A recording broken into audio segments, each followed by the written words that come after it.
महाराष्ट्राच्या राजकारणामध्ये उभाटाचे मुख्य प्रवक्ते संजय राऊत स्वतःला आंतरराष्ट्रीय कीर्तीचे भविष्यकार बाबा वेंगा समजतात की काय असं मला वाटतं. लोकसभा निवडणुकीच्या दरम्यान, विधानसभा निवडणुकीच्या दरम्यान, जिल्हा परिषद, नगरपालिका जेव्हा जेव्हा त्यांनी भविष्य वर्तवले कुठेही कधीही त्यांना यश मिळालं नाही.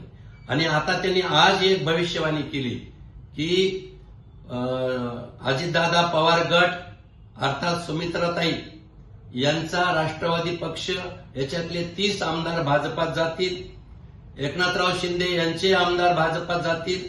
मला वाटतं केवळ अशा प्रकारचं भविष्यवाणी करायची आणि समाजामध्ये आपलं वेगळं स्थान टिकवण्यासाठी फालतू बडबड करायची हे संजय राऊताचं काम आहे.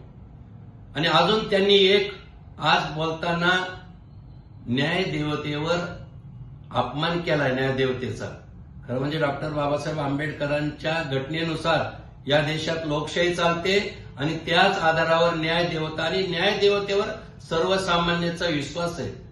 पण आज त्यांनी जाहीरपणे म्हटलं की न्यायदेवता ही सत्ताधाऱ्यांची गुलाम आहे. मला वाटतं समाजामध्ये असंतोष पसरवण्यासाठी, अशांतता निर्माण करण्यासाठी अशा प्रकारचा न्यायदेवतेवर अविश्वास दाखवणं हा खऱ्या अर्थाने अपमान आहे.